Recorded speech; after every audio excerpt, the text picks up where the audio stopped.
যারা ভাবেন আমি তাদের উদ্দেশ্যে বলছি, বিএনপি কখনো ক্ষমতায় যাওয়ার কথা বলে নাই, আজও বলে না, আমিও বলছি না। বিএনপি শুধু নির্বাচন চায়, ভোটের অধিকার চায়। যে একটা কথা যখন বলি না, পুরা একটা লাইনের মধ্যে থেকে মাঝ থেকে কয়েকটি শব্দ নিয়ে নিজের মনের মাধুর্য দিয়ে সাংবাদিক ভাইয়েরা এমনভাবে বিকৃত করে, অর্থাৎ আমার বক্তব্যের অবস্থা শেষ। তো দয়া করে এই কাজটি করবেন না। আপনাদের আজকে আমন্ত্রণ জানিয়েছি আমাদের ছোট ভাইরা, আমাদের উত্তরসূরিরা, মজনুর রবিনেরা এবং ঢাকা মহানগর নতুন কমিটি, আমি ওদেরকে শুভেচ্ছা জানাচ্ছি। এবং ওদের অত্যন্ত একটা ভালো কাজ করেছে, যেটা আপনাদেরকে আমন্ত্রণ জানিয়েছে আজকের মত বিনিময় সভায়। সাংবাদিকরা বেশ খোলামেলা কথা বললেন, আমার কাছে ভালোই লাগলো, এটা খুব খারাপ হয়নি। আমি ধন্যবাদ জানাই আমাদের ছোটো ভাইদেরকে।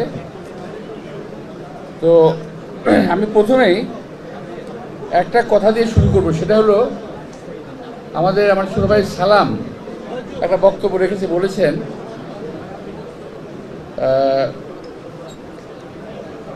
নির্বাচনের কথা, যে আমরা শুধু নির্বাচন চাচ্ছি এবং নির্বাচন দিলেই বিএনপি ক্ষমতা চলে আসবে। অনেকে ভাবেন, অনেকে বলেন যে এই কথা ভেবে যে নির্বাচন দিলেই বিএনপি ক্ষমতা আসবে। দেশবাসী ভাবে, সমস্ত রাজনৈতিক দল ভাবে, যারা দেশ নিয়ে চিন্তা করে তারাও ভাবে যে নির্বাচন দিলেই বিএনপি ক্ষমতা আসবে। আমরা কিন্তু এটা ভাবি না। আমরা চাই, আমরা ভাবি নির্বাচন দেশের মানুষের অধিকার। এই অধিকারের জন্যে, ভোট দেওয়ার অধিকারের জন্যে আমরা 70টি বছর আন্দোলন করেছি। নিজের জীবনের অর্ধেক সময় অন্তত আমার এবং আমার মতো যারা আছে তারা জেলখানায় অথবা পলাতক জীবন কাটিয়েছি। আমার নিজের জীবনে বলবো, আমার পরিবারের মধ্যে আমার হয়েছিল 11 বছর জেল, আমার স্ত্রীর 16 বছর জেল, আমার ছোট ভাইয়ের 8 বছর জেল। এরকম বাংলাদেশে বহু নেতাকর্মীর ভিতরে জেল হয়েছে। তো প্রিয় ভাইয়েরা, তো আমরা যে আন্দোলনটা করছি 17 বছর, এই আন্দোলনটা কি একেবারেই কোনো কাজে লাগে নাই? যদি এভাবে একটা কথা ধরেন যে এই বিল্ডিংটা কি উপর থেকে কাটা শুরু হয়েছিল না নিচ থেকে শুরু হয়েছে? নিচ থেকে শুরু হয়েছে, একের পর ইট গাঁথা হয়েছে, একটা বিল্ডিং তৈরি হয়েছে। কেউ যদি ভাবেন যে আমরা একেবারেই আসমান থেকে নাজিল হয়েছি এবং আমরা সমস্ত কিছু আমাদের দখলে, সারা বাংলাদেশ আমাদের সমর্থনে আছে, সুতরাং আমরা যা খুশি তাই করব, এটা কিন্তু খুব ভালো লক্ষণ নয়। নির্বাচন দিলেই বিএনপি ক্ষমতা আসবে, এই কথা যারা ভাবেন সঙ্গে এটা কেমন, এটা যদি ভাবেনই আপনারা, তাহলে এটা কেন ভাবেন না যে বিএনপি একটা অত্যন্ত জনপ্রিয় একটা দল? এটা কেন ভাবেন না? পাশাপাশি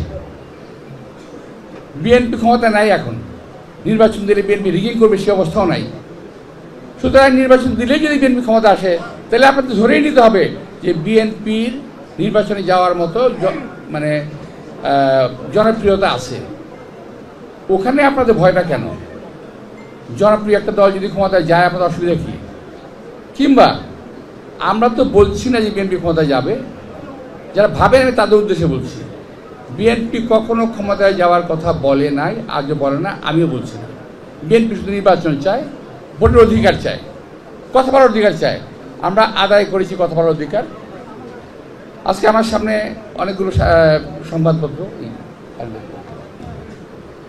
অন্তত টেলিভিশন বোধহয় কটা হবে, 30টা টেলিভিশন আছে, আমার সংবাদপত্র 40টার উপরে আছে বোধহয়। একটু ভেবে দেখেন তো, একটু চিন্তা করেন। অবশ্য আপনাদের অনেকের তখন জন্ম হয় নাই। সকালবেলা ঘুম থেকে শুনি সমস্ত পত্রিকা বাতিল হয়ে গেছে, শুধু 4টি পত্রিকা চলবে, ইত্তেফাক, সংবাদ, মর্নিং নিউজ, বাংলার বাণী, না অবজারভার, সরি এই চলবে। এবং আমরা পত্রিকা খুলে দেখতাম এই পেপারে যেটা লেখা হয়েছে ওই পেপারে তাই লেখা আছে, মানে একই প্রিন্ট, একই রকম। সমস্ত সংবাদপত্রের স্বাধীনতা কেড়ে নিয়েছে, কথা বলার অধিকার কেড়ে নিয়েছে মানুষের। আজকে এই যে এত সাংবাদিক, এত সংবাদপত্র, এতে অনেক বেকার সমস্যার সমাধান হয়েছে না? দেখেন তো একটু, প্রত্যেক সাংবাদিক একটা সংবাদপত্রে কাজ করেন, বেতনও পান, টেলিভিশনে হোক পত্রিকায় হোক।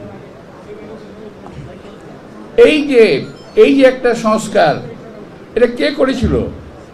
শহীদ রাষ্ট্রপতি জিয়াউর রহমান। শুধু সংস্কারের কথা বলি আমরা, পার্লামেন্টারি গণতন্ত্র কে দিয়েছিল? দেশনেত্রী বেগম খালেদা জিয়া। বহুদলীয় গণতন্ত্র কে দিয়েছিল? আমাদের শহীদ রাষ্ট্রপতি জিয়াউর রহমান। এগুলো সংস্কার না? কোনোদিন ঘোষণা দিয়েছি আমরা? কোনোদিন বলেছি? জিয়াউর রহমান কখনো বলেছি আমি সংস্কারগুলো করব? শুধু সংস্কার করব, সংস্কার করব, সংস্কার। এক ঢোল পিটাতেই আছে, কিন্তু আওয়াজও হচ্ছে, আস্তে আস্তে আওয়াজ স্থিমিত হয়ে যাচ্ছে। জনমনে বিভেদ সৃষ্টি হবে, একের প্রতি অপরের বিদ্বেষ সৃষ্টি হবে। এই যে আমাকে কথা বলতে হচ্ছে, আমি এই কথাটা বলতে বাধ্য এই কারণে ৭১ সালে মুক্তিযুদ্ধে অংশগ্রহণ করেছি এবং সেটাও একবারে ফ্রন্ট ফাইটে অংশগ্রহণ করেছি, মুখোমুখি যুদ্ধে সামনাসামনি। আমার সঙ্গের বহু সহকর্মী ৭১-এ মারা গেছে, আমার বন্ধু বান্ধব টোটাল মারা গেছে, প্রায় ৩ লক্ষ শহীদ হয়েছে। শহীদের রক্তের দিয়ে লেখা যে সংবিধান, সেই সংবিধানকে যখন কবর দেওয়ার কথা বলা হয় তখন কিন্তু আমাদের কষ্ট লাগে। আমরা তোমাদের সিনিয়র হিসেবে, তোমাদের অগ্রজ হিসেবে আমরা কষ্ট পাই যে এটা কি করছে, কথাটা এইভাবে বলাকে ঠিক হলো? ওই সংবিধানে যদি খারাপ কিছু থাকে নিশ্চয়ই সেটা বাতিলযোগ্য। যদি নতুন করে সংবিধান লিখতে হয় তাও তো লিখতে হবে আগের অমুক সালের সংবিধান বাতিল করে এই সংবিধান জারি করা হলো, এটা তো লিখতে হবে। তো সুতরাং এই সংবিধানকে সংশোধন করা যাবে। সংবিধান একটি রাফ খাতা নয়, ছুঁড়ে ফেলে দিলাম। তা আমি বলবো আজকে যাদের, যদি কেউ, আমার ভুল হতে পারে, আমি প্রথমেই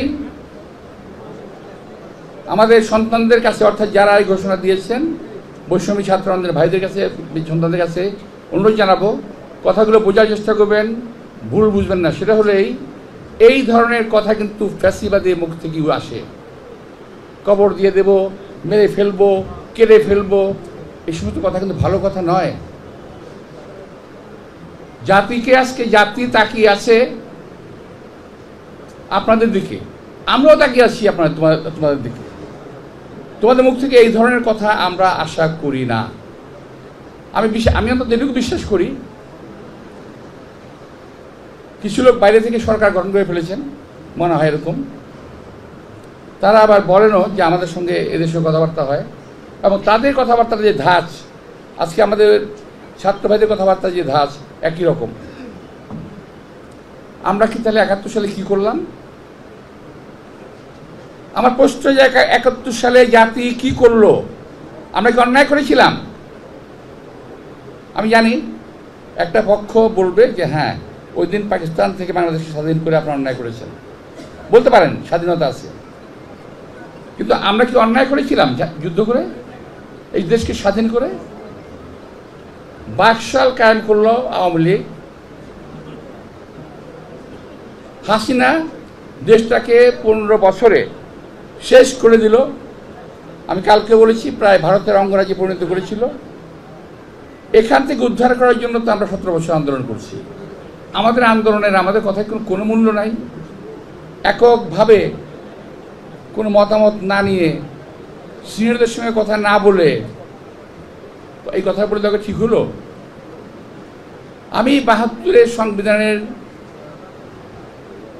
সমর্থক নই, আমি ৭১-এর মুক্তিযুদ্ধের রক্তের সমর্থক। আমি মুক্তিযুদ্ধ হয়েছিল বলেই এই সংবিধান, যদি মুক্তিযুদ্ধটা যদি ৭১-এর আগেই শেষ হয়ে যেত, অর্থাৎ ৭১-এর প্রথম দিক শেষ হয়ে যেত, তাহলে সংবিধান লেখা হতো বোধ হয় ৭১-এই। কী করতেন? ডিসেম্বরে আত্মসমর্পণ করলো, তো সুতরাং এই সংবিধানটা করতে হলো। তখন উপায় ছিল না, সংবিধান করতে হলো, দেশ চলতে হবে। তো এইভাবে তো দেশ চলা যায় না, এখন যেভাবে চলতেছে এইভাবে একটা দেশ চলে না। তো সুতরাং প্রিয় ভাইরা, আজকে আওয়ামী লীগের দোসরদেরকে মন্ত্রণালয়ে রেখে এই যে আগুন লেগেছে না কয়েকদিন আগে এখানে মন্ত্রণালয়ে, তারা কিন্তু আরেকবার আগুন লেগেছিল, জানেন আপনারা এটা? ওই যে চিরাং সিপোর্টের বার্জের মধ্যে আগুন লেগেছিল, মাল বহনকারী বাড়ির মধ্যে 7 দিন পর পর 2টা বাড়িতে আগুন লেগেছিল। আনসার বিদ্রোহ হলো, আরো কত কিছু হবে, কত কিছু হওয়ার সুযোগ আমরা দিচ্ছি এবং দেব। কেন? জাতিকে এবং দেশকে দয়া করে বিভেদের দিকে ঠেলে দেবেন না। আমি অনেক কাজ করেছি, অনেক ভালো কাজ করেছি, যদি আমি বলি আমি স্বীকার করব, কিন্তু আমার ভালো কাজ করার বিনিময়ে আমার দেশ এবং জাতিকে আমি বিভক্ত করতে পারি না। জানেন কি আশ্চর্যের ব্যাপার, আমার বিরুদ্ধে মামলা কিন্তু এখনো চালু। আমি নেক্সট যে ডেট আমার আছে এই মামলার নেক্সট তারিখ আমি যেতে হবে কোর্টে, আমি আপনাদের আমন্ত্রণ জানাবো, আপনারা সবাই থাকবেন ওখানে। যে একটা কত ভুয়া মামলা হতে পারে। 200 সাংবাদিক বোধহয় প্লট পেয়েছে না, 280 জন সাংবাদিক প্লট পেয়েছে। একা আমি আসামি, একা আমি প্লট দিয়েছি। যারা বেনিফিশিয়ারি তারা কেউ তো আসামি হয় নাই। আর যারা বেনিফিশিয়ারি তারা যদি দেখে যে এই মামলা আমাকে গ্রেপ্তার করা হলো, একটি কথা সংবাদপত্র লেখে নাই। এই মামলা আমি কোর্টে হাজিরা দিতে হয়, একটি কথা সংবাদপত্র লেখা হয়নি। তো ভাই, ওরা আমার কাছে কদিন আগে আসছিল যে আমাদের একটা প্রোগ্রাম আছে, আপনি যাবেন। আমি ওদেরকে খুব, আপনি জানেন আমি একটু ঢাকার মানুষ, মুখটা খুব খারাপ মাঝে মাঝে, তো সরি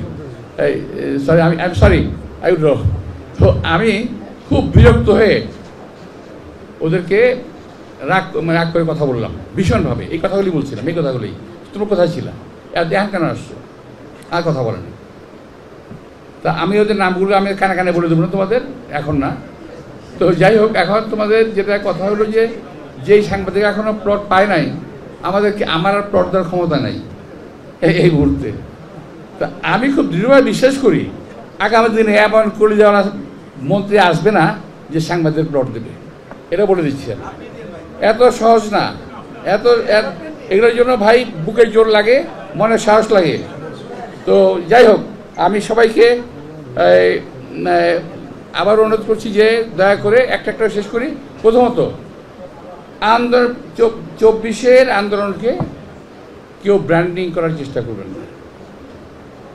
কেউ জাতিকে কোন আপনাদের বক্তব্যের মাধ্যমে, অহংকারী বক্তব্যের মাধ্যমে, যে অহংকারকে আল্লাহ তাআলা পছন্দ করেন না, যিনি আজকে বক্তব্য দিয়েছেন, আমি তাকে অনুরোধ জানাবো, আমাদের সন্তান টেলিভিশনের ক্যামেরায় দেখেন আপনি কি বলেছেন এবং এই কথাটা কি ধর্মীয়ভাবে চলে কিনা। অহংকার আল্লাহ তাআলা পছন্দ করেন না। হাসিনা অহংকার করেছিল, পতন হয়ে গেছে। অহংকারী কথাবার্তা বলতো, পতন হয়ে গেছে কিন্তু। সুতরাং এমন কথা না বলাই ভালো যে কথাবার্তা আল্লাহ তাআলা পছন্দ করেন না। এমন কথা না বলাই ভালো যে কথা দেশের মানুষ পছন্দ করবে না। জাতির ভিতরে দয়া করে আপনার বিভক্তি আনবেন না। আমার এটাই হলো কথা। এত কষ্টের অর্জন হাসিনার পতন, সেই কষ্টের অর্জনকে দয়া করে কয়েকজন লোকের ইশারায় কথা বলে, এই বালখিল্যতা করে জাতিকে বিভক্ত করবেন না। এটা আমার সর্বশেষ অনুরোধ। আবারও বলেছি যে ওই সংবিধানটা লেখা হয়েছিল 71-এর 3 লক্ষ শহীদের রক্তের বিনিময়ে লেখা সংবিধান। আমাদের গায়ে খুব লাগে।